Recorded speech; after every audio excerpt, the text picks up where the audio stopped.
Folks, I'm here tonight to talk a little bit about one of my favorite bands, Rush. I'm going to go see them tomorrow night in Greensboro, North Carolina, and I felt kind of compelled to talk a little bit about what Rush has meant to me over the years because they've sort of affected me musically, definitely, but also kind of as a professional. Almost all my life, there's like an excellence that they set for themselves that I have tried to set for myself over the years. It's kind of funny that you'd learn a kind of a life lesson from a rock band. But I'm going to tell you a little bit about what Rush means to me and how they sort of changed my life from a musical point of view and just as a professional in my work. First of all, I first saw them back in December of 1981 on the Moving Pictures Tour. I was kind of late to the game. A lot of my friends have been going to see them when they did like Farewell to Kings and All the World's a Stage, 2112. I did not go see Rush then. I'd heard bits and pieces of it. I'd heard songs like Working Man. I'd heard, see at that point, I guess I'd heard Spirit of Radio. I'd heard, I'm trying to think of some of the songs. Maybe I'd heard Fly By Night and all on the local radio station, which was the Charlotte station back then, 99.7 The Fox, for those of you who, that station's been around forever, and they used to play some Rush from time to time, and I would hear them, and it always kind of piqued my interest. I liked the way they sounded, but I didn't really feel compelled to go see one of their shows. I think Closer to the Heart may be my favorite song that I had from them back in that time. But so one of my buddies kind of dragged me off to a Rush concert. He said, you really got to see it. To that point, I had been seeing a lot of Southern rock type bands. I think I'd seen Eric Clapton at that point, and that's what had kind of got me into blues. So I was playing a lot of blues scales and things on the guitar. And yeah, Southern Boogie, Molly Hatchet, Leonard Skinner, some Led Zeppelin, which, you know, kind of went off into some sort of progressive areas like Rush, but not really quite, still more blues-based. And so my buddy, his name's Tim Collis, he dragged me off to see a Rush concert. And I think it cost $8 to see them then, and I thought that was extremely high. I'd seen Eric Clapton for like $7.25 at Viking Hall. Long story short, it was a fantastic show. What did I learn musically from Rush and also professionally? Let me kind of tell you. I'll start just kind of going. I've written down some notes here, so I'll be referring to them. First of all, I realized that rock could be really smart. It could be narrative. It could tell stories. It could be epic. You could take it to all kinds of crazy lengths. And of course, I probably knew that already. I'd listened to a lot of progressive rock, but not all of it was as smart, I think, and maybe as adventurous as Rush was. And there was a certain something, the repetitiveness of bits and pieces of it, that, but still, you know, sort of, I guess, contrasted against the lyrics, which were constantly changing. There's just something about that really registered with me. And, you know, I think ultimately it showed me that I could be smart and technical and fun and goofy, and that's what I've been my whole work life. And so it did it. It sort of, just by watching them, watching how excellent they were and how respected they were, but how crazy and cool but still very committed to excellence they were, that sort of permeated me and kind of made me part of what I wanted to be. I liked the fact that they use different kinds of guitars. This guitar that I'm playing now, in the early days of playing guitars, I would never have played a guitar with these F-holes in it, right? To me back then, this looked very old-fashioned. I wanted a Strat, I wanted a Telecaster, I wanted a Gibson Les Paul. This looked like the kind of guitar that Roy Clark would play on Hee Haw. And I went and saw Rush, and Alex Lifeson, the guitar player, got these really amazing, awesome tones and sounds out of a guitar like this, which was probably a Gibson ES 335 or 355, 345. They made different kinds back then. And so I really liked the way that Lifeson would get these crunchy, awesome sounds out of a guitar that looked like something that Chet Atkins would play. And I really dug that. There's something about that night that transformed my notion of number one, I thought it sounded fantastic. I thought his hollow body guitars sounded better than the solid body guitars.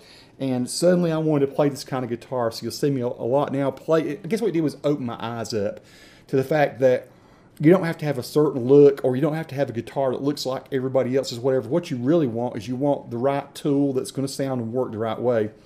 And to this very day, in my work, I don't care if I use something goofy looking or strange looking or old fashioned or newfangled. I don't care if it looks cool or not. I don't care about appearances. I care about what gets the job done.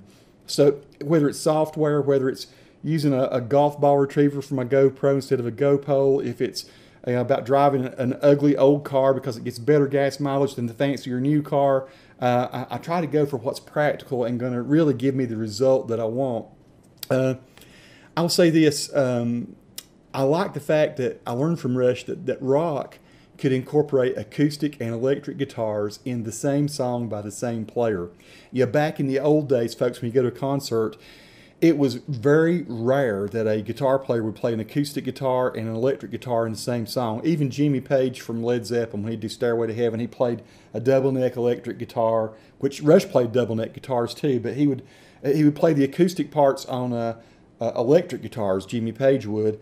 But here was Alex Lifeson. He invented his own stand, the Alex Lifeson stand, and I'll try to show you a picture of one of those over my talk here. And I was so fascinated by his stand. He came out and he played a song called Brunsbane, which was a lead into a song called The Trees. Go see if you can find it. It's a beautiful piece of classical music that leads into a song called The Trees, which was a very inspirational kind of, I guess, what would you call The Trees? Go listen to it and tell me what you think it's about. It's definitely about power struggles and I don't know what. I don't know how it was. It's a very awesome song about equality, I guess, and what sometimes equality can bring that is negative when you're seeking for equality. Anyway, I loved the fact that he played his beautiful classical guitar and then backed away from a stand that was holding the guitar, and he had his Les Paul or whatever he had on around his neck, and he played the rest of the song that way. And so I actually went and I had friends that were welders then, and I had them weld me a Alex Lifeson type guitar stand, which was, we bent metal, and we had a big round plate at the bottom, and it would hold a classical guitar perfectly. I actually designed it myself because I couldn't afford to buy the one that Alex had in whatever the book was back then. I think it's called Veneman's Music Emporium. I wanted to buy one out of it. It was too expensive. At any rate, I played for years using that stand, and then one of my buddies borrowed it for a gig one time. I never saw it again. So somewhere that Tony Lee Glenn designed Alex Lifeson copy stand exists, and I just thought that was very cool. And so I guess what that showed me too is that, you know, you can do non-traditional things. And I'm not trying to relate everything I'm saying back to work, but you can use different methods. You don't have to stick to one specific way of doing things. You don't have to compromise.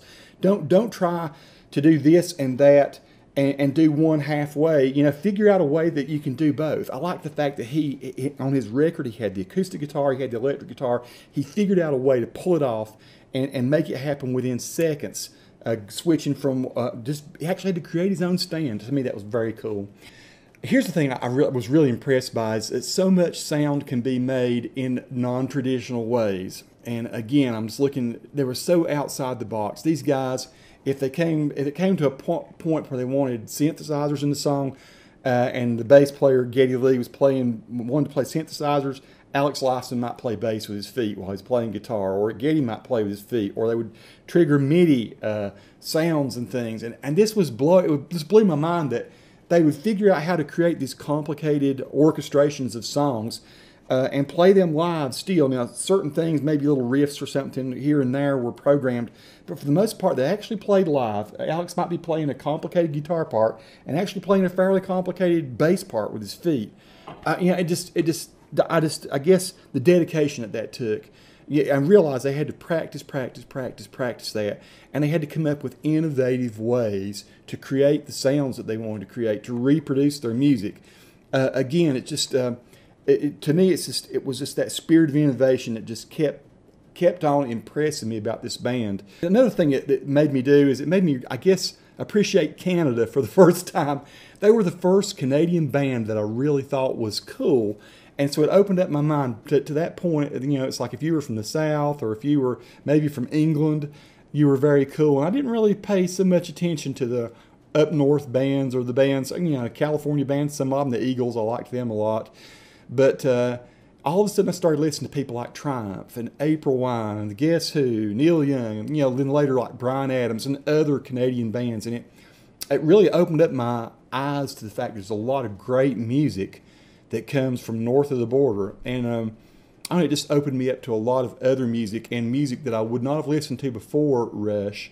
Probably would not have listened so much to Yes before Rush, but then that made me go back to some of the roots and some of the other bands that I knew had influenced Rush.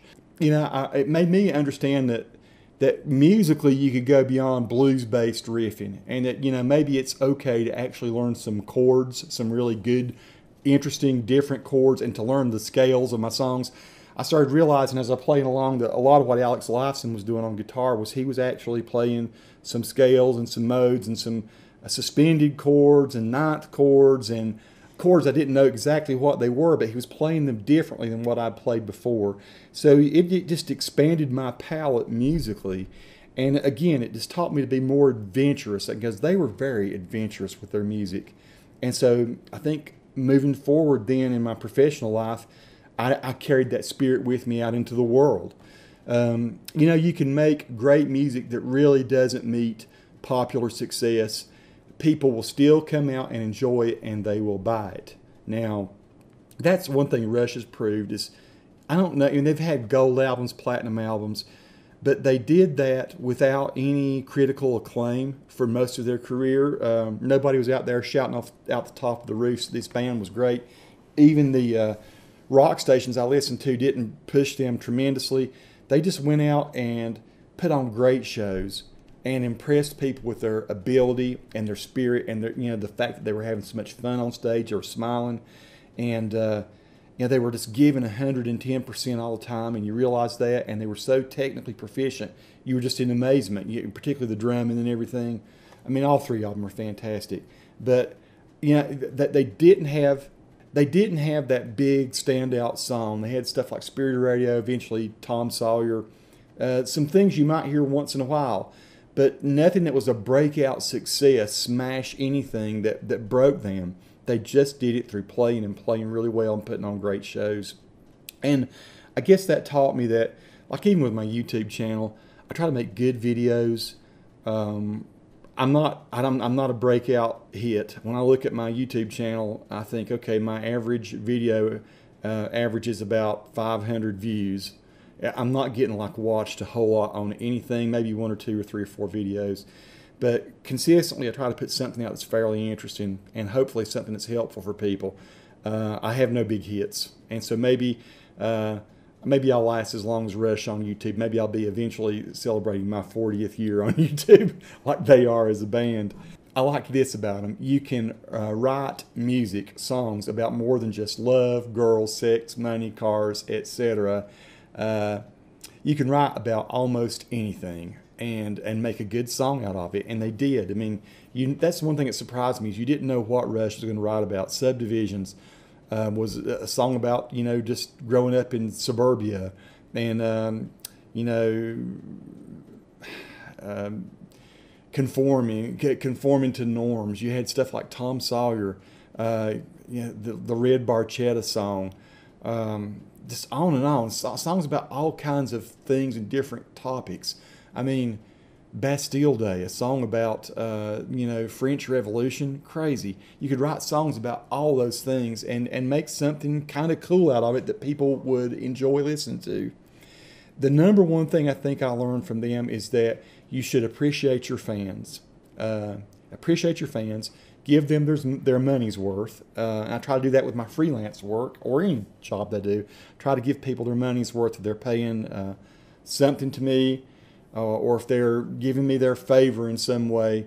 Rush exceeds they exceed their fans' expectations, and they consistently just blow their minds. And so that's kind of, in a way, what I try to do.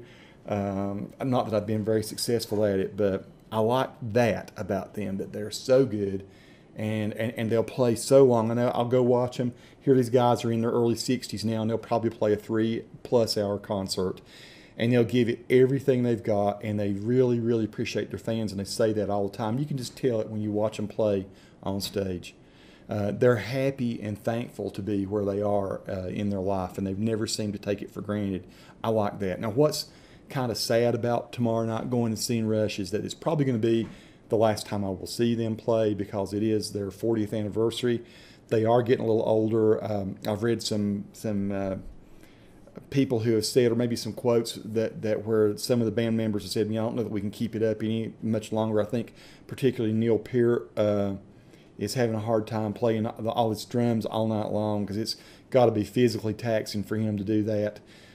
So this may be the last time, other than smaller shows or occasional shows, that Rush will go out on a big tour like this. So this is the 40th anniversary tour. I've been reading reviews about it. Sounds like it just is some kind of massive, awesome show. And what else is sad about it is I'm going to be sitting in a seat 20 rows back rather than right up on the stage like I used to be when I was young. I used to love it that back in the old days you could go to a place like Asheville Civic Center, or you could go to Viking Hall, or you could go to Freedom Hall in Johnson City, and you could walk right up to the stage. You could be spitting distance of Alex Lifeson's feet and watch what he did, and you could see Geddy play. You could just experience that right up front.